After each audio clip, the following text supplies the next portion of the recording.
And we're live. Okay, so today I have a positively inspiring story to share with you. Yesterday I shared, the more in depth or more in details about my low moments. Those were inspiring moments, I would say, but they were, more so on the negative, rock bottom, and all that shit. Today, I have a positive story that I wish to share that's also inspirational. But first,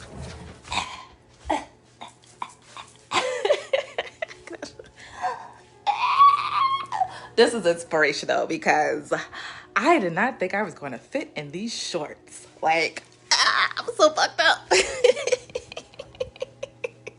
It's the little things. I had 3 pairs of shorts that I laid out for today, and these are one of my favorite, and I haven't worn them in like over a year. And I put them on, and not only was I able to put them on, but I was able to button them. They are buttoned, and I can move and dance, as you just saw. But anyway, to the story.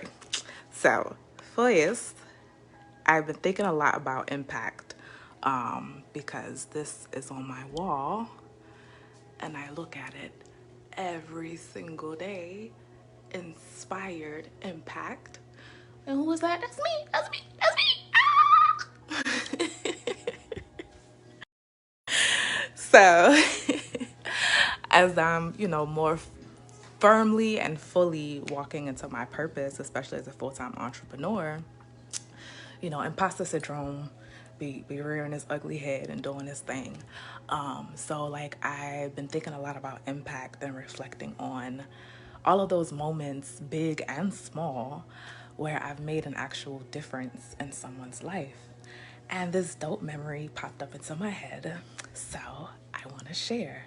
And I had to write it down because that's how my Virgo brain works. So I have always worked with young people. I've worked with young people for more than a decade now.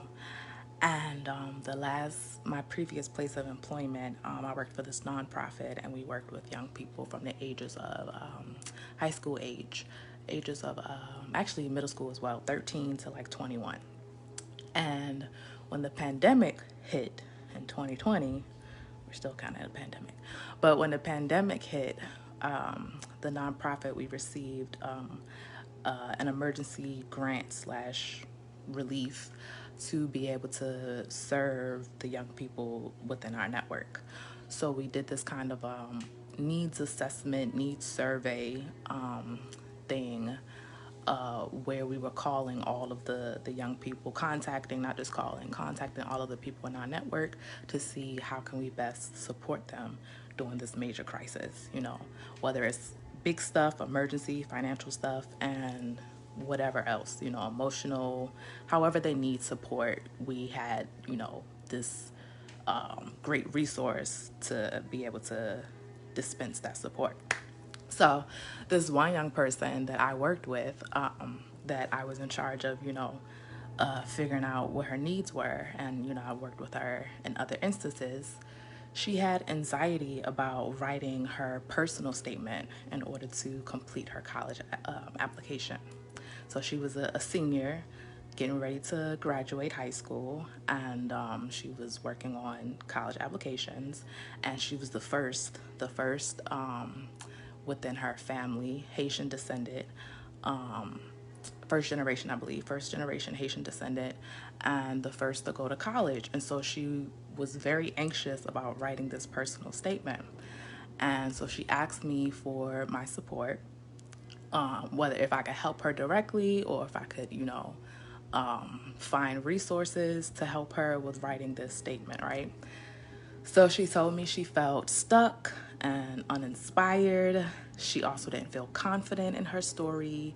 In fact, she told me she didn't feel like she had a story worth writing about or sharing.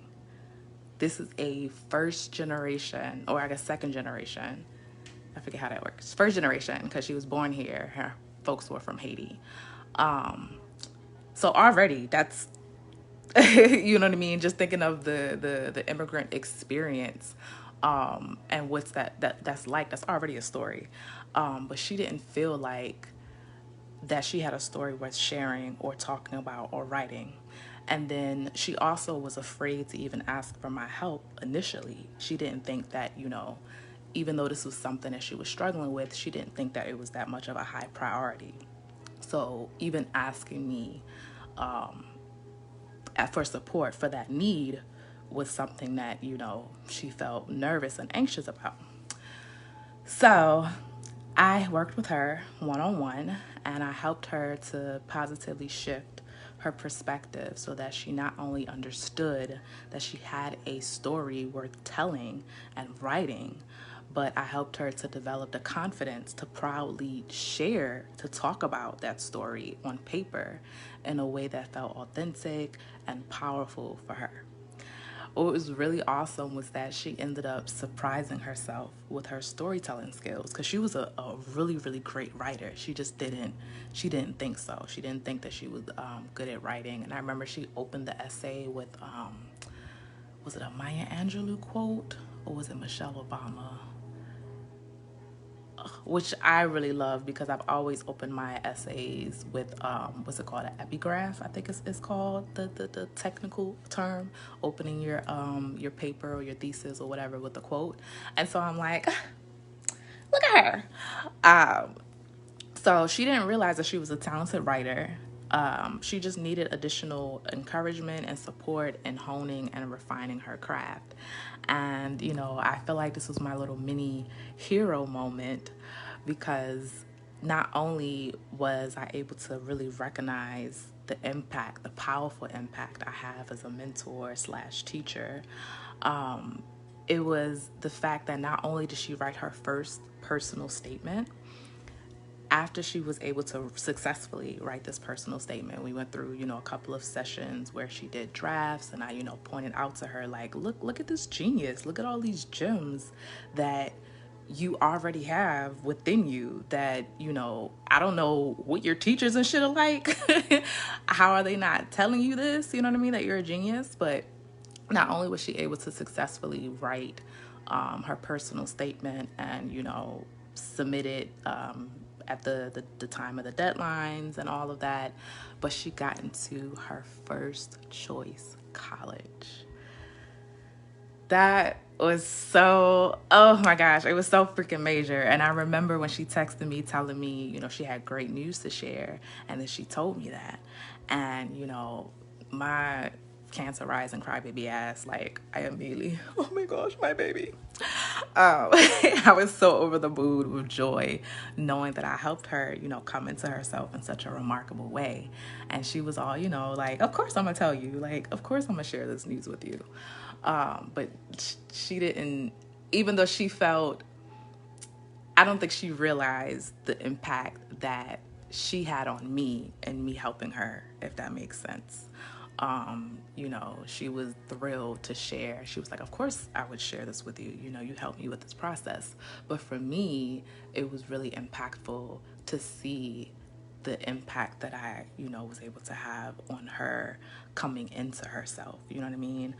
Because she was fully capable, like I said, very, very talented, fully capable of of achieving what it is that she set out to do. She just needed that little extra, push to get out of her own way, so that she can see the talent that she already had within herself, without allowing the fears or the anxieties to keep that dopeness that she already had within her hidden.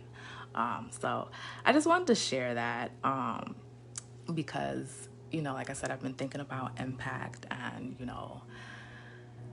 realizing how powerful and impactful my services and my offerings are, and just, reflecting on all of these little moments, you know what I mean? Like, there are big moments, of course, that happen that's like, oh yeah, that's dope, but there are little moments like that, where it's like, you can really have a profound effect and transformation on somebody. And I need to do, a better job of owning that, owning all of that. I'm living in my purpose and I'm doing my part to make this world a better place. So that's my mini hero story, my inspirational story, positive one, without all of the, you know, the hard shit attached to it. So I appreciate you tuning in, and I invite you to think back to all of the good that you do, unconsciously, especially when those insecurities and imposter syndrome start creeping up, like what's the new term? Like a sneaky link. Start creeping up like a little sneaky link. Yeah, imposter syndrome needs to stay in his lane. Insecurities, they need to stay in that lane. So anyways, I invite you to think about, the impacts that you have made in your life, especially in those so-called mundane moments, or minor moments. What are those moments where it's like, that conversation, I really did have a profound effect and impact on that person. And I need to own that and celebrate that and, be proud of myself for that. And I'm proud of myself I can fit in these shorts. So thank you for tuning in to my story. And I got to get to my next meeting. So that's it for now. Peace.